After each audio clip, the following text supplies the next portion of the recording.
Hey, what's up guys, and welcome back to another League of Legends guide video. In today's guide, we're gonna be looking over Lee Sin, the blind monk. So first off, like we start all our guides, we're gonna talk a bit about the champion himself. We're gonna talk a little bit, just summarize a little bit of information about Lee Sin ourselves. And then we're gonna go into the abilities, the runes and masteries, the builds I want to go over with. And I also want to go through some combos with you guys, so you guys can actually embed this within your mind, and you can actually use this stuff onwards in the future. Lee Sin is a really good champ. He does a lot of damage, and he's actually a person who has a pretty good kit. Lee Sin actually has 7 abilities other than any other champions, while some other champions do have 7 abilities as well, like Elise or Nidalee, people like that. But this guy is completely different. All of his combat styles, he has no transformations. Everything is in his kit, and 2 abilities are embedded within his Q, his W, and his E. And then his ultimate is just either a finishing blow or something to do a really nice setup for. He may not be the easiest champ to play, but he's pretty easy to learn, to get over through, and Riot did make the practice tool for a reason, so you guys can use that, especially for when you're using new champions or when you're testing out a new champion. You should probably go to an intermediate bot game, because beginner bots are probably too easy for you guys, and it depends on what stage you're at in League of Legends. Also, I do gotta mention, he's pretty mobile in his kit, especially with his W, because Lee Sin is known for ward jumping, because that's why he's played a lot in the jungle, because that's his main role. He's a jungler, but even sometimes recently started playing him in support, but I don't really recommend it. But it can always be tried anywhere. Any champion can really be put anywhere. Like, there's no such thing as troll champ. Like, whenever someone says that, just ignore them. And let's get straight into Lee Sin's abilities. Now, as you did realize on my overlays, you can see on the left, you actually see 2 abilities now. Well, 2 kind of abilities in one, only because 2 abilities are in the queue. So I'm gonna have to explain them both together, and you guys will probably get the general idea. And you guys will have to at least play Lee Sin, or actually try him out, or watch a few videos on him if you really want to know how his 2 abilities in one works. So his first ability is Sonic Wave and Resonating Strike. We're gonna start off with Sonic Wave. Lee Sin projects a discordant wave of sound to locate to his enemies, dealing physical damage to the first enemy it encounters. If Sonic Wave hits, Lee Sin can cast Resonating Strike for the next 3 seconds, as long as you're in the range though. So Resonating Strike, Lee Sin dashes to the enemy hit by Sonic Wave, dealing physical damage plus 8% of their missing health. So as you can see on the top right this time, because I didn't have much space to actually put the little clip in, but that shows that when you land your Q, which is the Sonic Wave first, you can use your second Q, which allows you to kick into them, and this does also scale with your AD. So most of your abilities will scale with your AD, so you're really gonna need to build AD, and I'm gonna show you the builds later on so you guys can get the general idea of that. You can land this Q on someone, and it will last for 3 seconds. You'll get a huge circle that will show the range of where you can kick them, so it will send you flying towards them as long as that effect is still on. So you can press Q again, and it will fly and kick right into them, which does pretty much a lot of damage. So this is why you want to upgrade your Q a lot first. So now we're gonna move over to Lee Sin's passive, because I kind of missed that out, and I gotta just include it now. So Lee Sin's passive is Flurry. After Lee Sin uses an ability, his next 2 basic attacks will gain 40% attack speed and return 20 out of 10 energy. So every time you use an ability, you're just gonna regain your energy as long as you're auto attacking. So this will work along like in the jungle, so when you're auto attacking the monsters, you'll get back what you really just used on them. Like the abilities that you use on them, you will return your energy back with this passive. So now we're gonna move over to Lee Sin's 2 Ws, which is Safeguard and Iron Will. For Safeguard, Lee Sin rushes to his target ally, shielding himself from damage. If the ally is a champion, they are also shielded. After using Safeguard, Lee Sin can cast Iron Will for the next 3 seconds. Now bear in mind, Safeguard is a jump ability or a dash ability, so you'll dash to your teammates, or you can even use this for wards.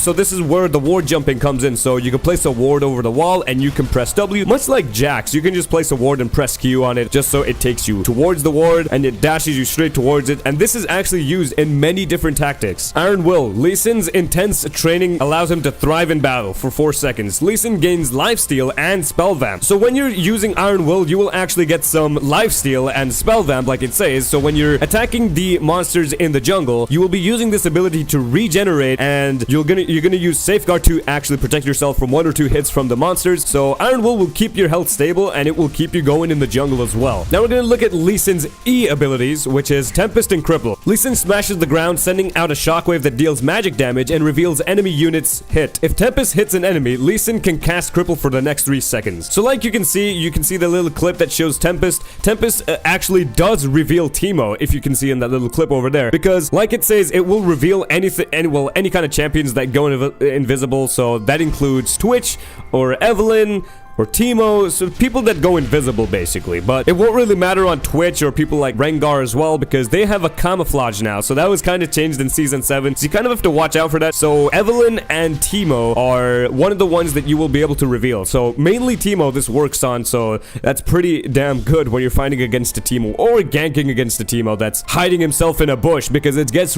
I know how it feels when a Teemo is hiding in a bush and you can't kill him. Alright, Cripple. Lee Sin cripples nearby enemies revealed by Tempest, reducing their movement speed for 4 seconds. Movement speed recovers gradually over the duration. So after using your Tempest, let's say for example, you use your Tempest and Teemo's revealed and he's like, oh shit, what do I do? He's probably gonna run. So what you're gonna do is gonna press E again, so it cripples him, which will slow him down. And this even works on minions, monsters, anything you want. And every time you upgrade this ability as well, it will make them a lot more slower, from 20 to 60%, and the shockwave goes from 60 to 200 damage. So that's pretty damn OP. So now we're gonna move over to Lee Sin's ultimate, Dragon's Rage, which has no cost and it has a range of 375. Lee Sin performs a powerful roundhouse kick, launching his target back, dealing physical damage to the target and any enemies they collide with. Enemies the target collides with are knocked into the air for a short duration. This technique was taught to him by Jess Perring, although Lee Sin does not kick players off the map. Lee Sin performs a powerful kick,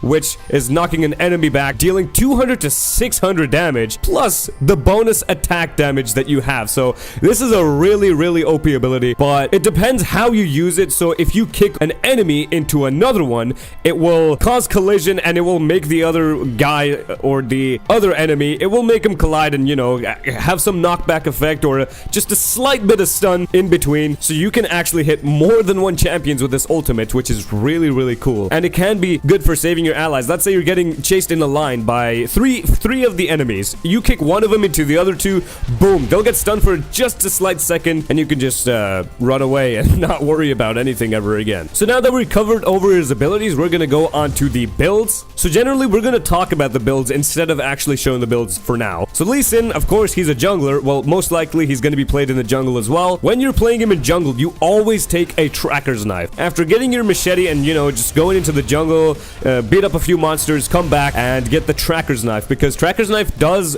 provide you with wards, and wards are really useful for Lee Sin, and it's basically the most vital thing that you'll ever need, because wards really work well with Lee Sin. He's always known for ward jumping. You always got to use your W for ward jumping. You can jump over walls and preserve your flash, and overall it can be used for many different things like combos and others, and I will be showing you that a little later. So there are 3 options of boots that you can choose. It's either boots of mobility, mercurial treads, or ninja tabby. It depends what kind of situation you're in. So if it's really AD heavy, you go for ninja tabby. If it's really AP heavy, you go for merc treads. And if it's pretty much balanced out, you can just go for boots of mobility, because it makes you run really quick through the jungle. You can clear out camps really fast, and a lot of people do intend to buy Poacher's Dirk with Lee Sin. It's also a new recommended item for Lee Sin, only because he's really quick at clearing the camps a little late in the game. So you can use that to steal the enemy's camps, and you can build up your serrated Dirk for free or for a short amount of price. And then there's like three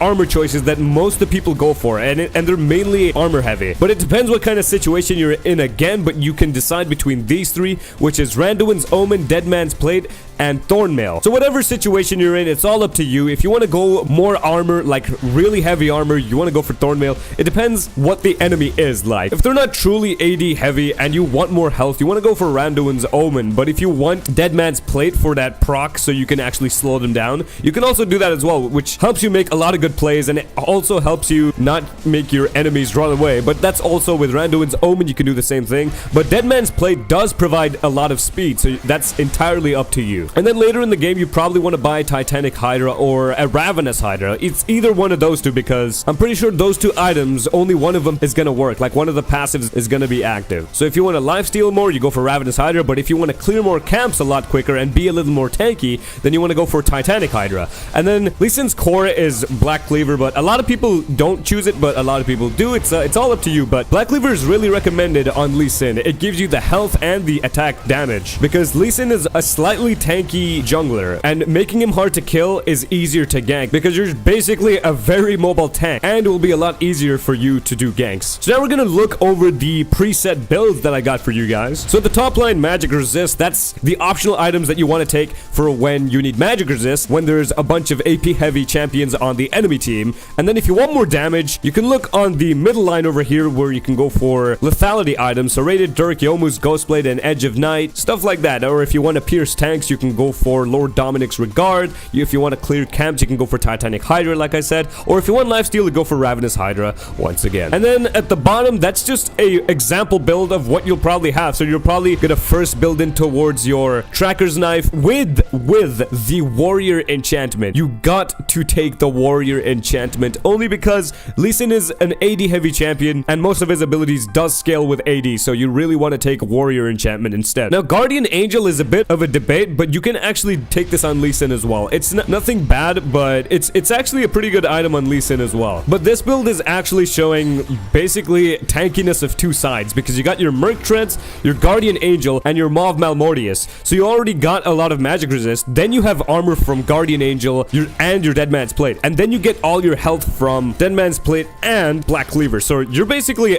a very good set tank for resisting against magic and AD. So that's a pretty good build for Lee Sin as well. So now we're going to quickly look over the runes and masteries. So over here on the left, you can see my mastery tree. So you guys can check the ferocity and cunning. So you got 18 in cunning and 12 in ferocity. And make sure you take Thunderlord's Decree so you proc a lot of damage very early as well. So when you're ganking, because Lee Sin does gank early most of the times as well. And sometimes he even goes in for invade. Well, it's not really likely, but it's optional to go on for invades. So the runes that you want to take is 3 quints of attack speed, 3 glyphs of scaling magic resist, 6 glyphs of magic resist, 9 seals of armor, and 9 marks of attack damage. But you can change up the runes a little bit. It depends on what kind of situation you mostly face. But this is my kind of recommended runes and masteries that you guys can look over. So now we're gonna move over to the final thing, which is the combos that you can pull off with Lee Sin himself. For Lee Sin, there's this one combo that everyone knows, which is called by the name of Inzek. Inzek is actually an LCS player, and he is the very person who created this Inzek combo. Like, it was this combo was named after this dude, and he is the one who created the Lee Sin combo. So the first thing I want you guys to do is firstly watch me do this, and then I'm gonna show you multiple ways of showing these combos that you guys will now see. And also, you guys can also open your practice tool if you guys want to practice as well. As long as you own Lee Sin, you can try this out, but just make sure you try this out in the practice tool before you try it out anywhere else, because it does require some practice, and it took me a bit of practice as well.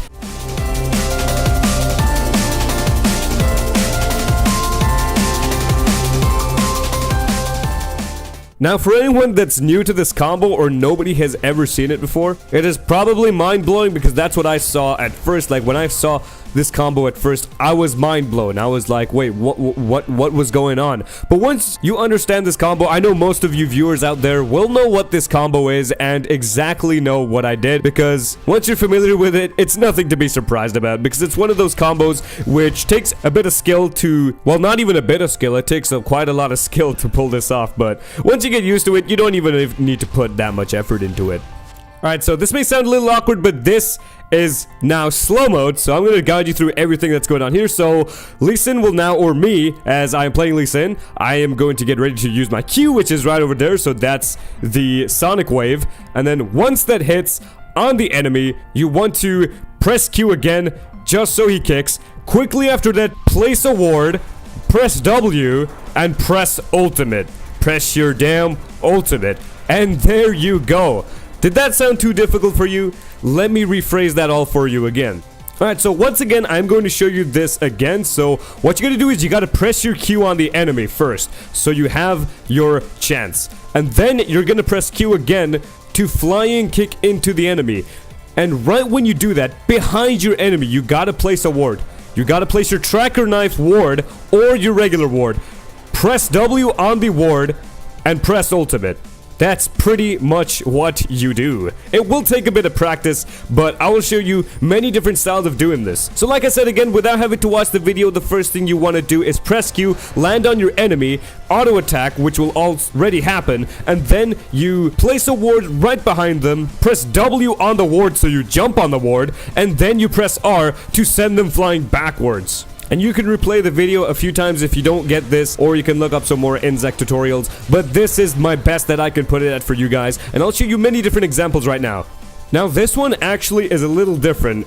This one, instead of having to place a ward and press W, the easiest thing to do is flash behind the enemy and then press ultimate. So as you can see here, I press Q, flash behind him, and then ultimate. That's a little bit easier than ward placing, because you gotta place a ward and press W, then press R. Like, that method is actually better because you're preserving your flash for future purposes, because it's best to use the warding method. Also, Lee Sin can be a lot about key bindings, but stay until the end of the video when we conclude Lee Sin so I can tell you about the key bindings. Now this one may be a little bit more confusing than we saw before. Now on here, he uses a Q on an enemy. There's two enemies right over here. So what he's gonna do is flying kick, while I'm gonna flying kick into the enemy, ward behind the other enemy, and ult him backwards. And that is pretty much mind-blowing towards me. You're tricking the enemy, you're kicking the other one, placing a ward behind the guy next to him, and then you press ultimate on him, which is a pretty cool thing to pull off as well. And one last thing I do want to show you is this one. You can flash while you're pressing your R, so this is a very, very, very interesting trick to do. So this one does take only a bit of practice because this is not that hard to pull off. What you're basically gonna do is press ultimate and then your flash button. So your ultimate is R and your flash is either going to be D or F, whatever you've binded it to. So what you got to do is you got to press R and instantly press flash. RF, RF, or RD, RD. It depends what kind of keybind you got, but on my situation, it's F. So you want to press R and F instantly, because midway of the ult channeling, because your ultimate is a channeling ability, midway in the ult, while it's channeling, you can press flash and it will kick him to wherever direction you want it. And it's also a safer way for ganking, especially getting them out of their tower zone. Now the final thing that you guys want to really be aware about is the key bindings that you want to put. You want to bind any key that you're comfortable with when using Lee Sin, because Lee Sin can normally be used for key bindings, and it's really what you're comfortable with on using. Like, you can use a different button for ward placing, a button to jump on the ward. You can change your key bindings when you're playing Lee Sin, because a lot of people do this and they're not comfortable all the time with the way they're playing. But that's pretty much Lee Sin himself. He may be a pretty advanced player or champion, but you guys can explore him and you guys can practice him in the practice tool. But anyways guys, if you guys enjoyed this guide, please leave a like, comment, and subscribe. If you guys want to see more guides like this, go ahead and put it down in the comment section below. So anyways guys, thanks for watching, and I hope to see you guys in my next video. Peace guys, and see ya.